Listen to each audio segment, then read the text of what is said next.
guys, pag-usapan lang natin ang breaking news. May pasabog na naman kasi ang bali-balita at exclusive na pinag-uusapan ngayon. Grabe, nagmukhang mabait si Daniel Padilla dahil sa mga desisyon sa buhay ni Catherine Bernardo. Ha ha ha. Bakit ganito ang say ng mga netizens? Bakit daw nagmukhang mabait si Daniel Padilla samantalang si Catherine Bernardo parang mali ang naging desisyon niya? Bakit nga ba?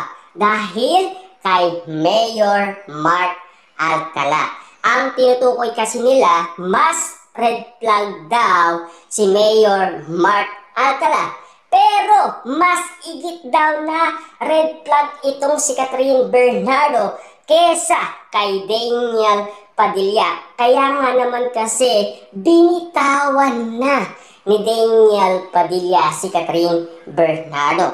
Papaanong paraan? At siyempre, karamihan ay narinig yan. Ika nga kasi ni Daniel Padilla, salamat Panginoon, nilalapit ako sa tamang tao talaga. At siyempre, nabigyan ng iba't ibang meaning ng mga netizens ang bagay na sinabi umano ni Daniel Padilla patungkol umano sa tamang tao at kung bakit siya nilalapit. Diba? Kita nyo naman no, kakaiba ang mga pinapakita ngayon ni Daniel Padilla kung bakit nga naman kasi nagmumukhang mabait na ngayon si Daniel Padilla. Parang inala kasi ng karamihan, ang gumagawa pa ng paraan ay si Catherine Bernardo. Siyempre alam niyo naman siguro, yung nakaraan na pinag-usapan umano na spotted si Catherine Bernardo at Mayor Mark Alcala.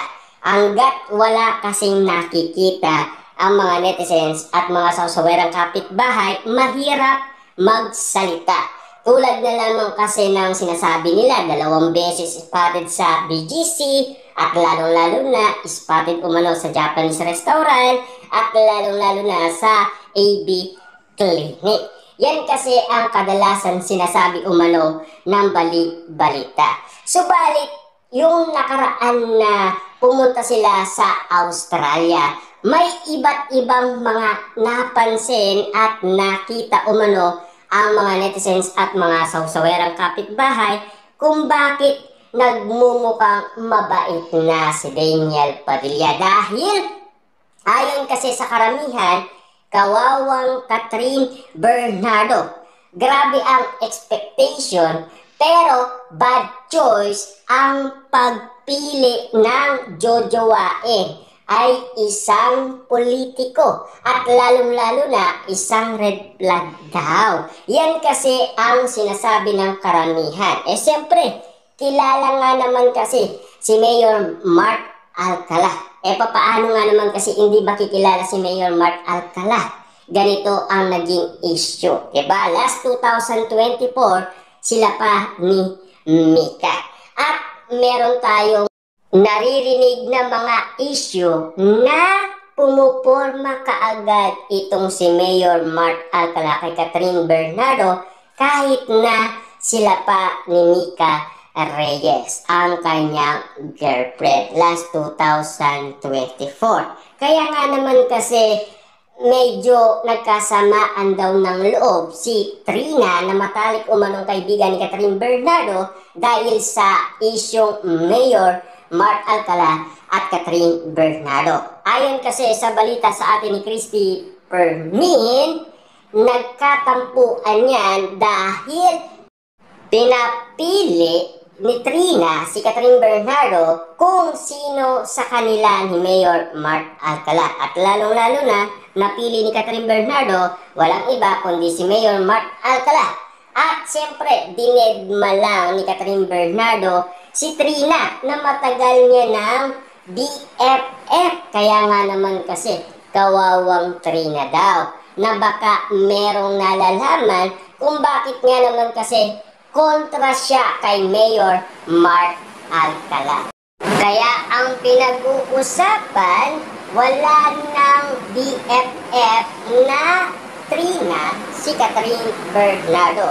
nang dahil umano sa isyong iyan, diba? Ang tagal-tagal na nilang BFF, pero nang dahil nga naman sa isang red flag, ayon kasi sa mga netizens, nagkawatak pa sila. Ayon kasi sa bali-balita, mahirap daw talagang magkaroon ng best friend na nasa showbiz. Lalong-lalo na kasi kung ganyan ang sitwasyon na mangyayari.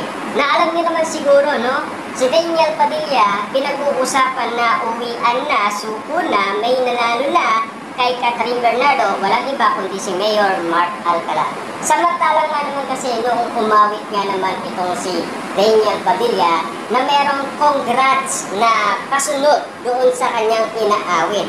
At siyempre, iba't ibang mga meaning na ang sinasabi umano ng mga netizens. Lalong-lalo na, siyempre alam niyo naman siguro na baka daw si Mayor Mark Alcala at Catherine Bernardo ang tinutukoy umano ni Daniel Padilla. Lalong-lalo na daw kung pinaubaya na ba ni Daniel Padilla si Catherine Bernardo kay Mayor Mark Alcala. At lalong-lalo na pinag-uusapan na baka daw ngingiti lang itong si Daniel Padilla dahil isang red flag din ang pinili umano ni Catherine Bernardo. Dahil ayon kasi sa mga netizen, isang red flag din naman si Daniel Padilla dahil nagkaiwalay umano sina Catherine Bernardo at Daniel Padilla. Lalong-lalo na si Daniel Padilla ang pinapatamaan nila na meron daw kasalanan kung bakit nga naman kasi nagkaiwalay umano sina Daniel Padilla at Catherine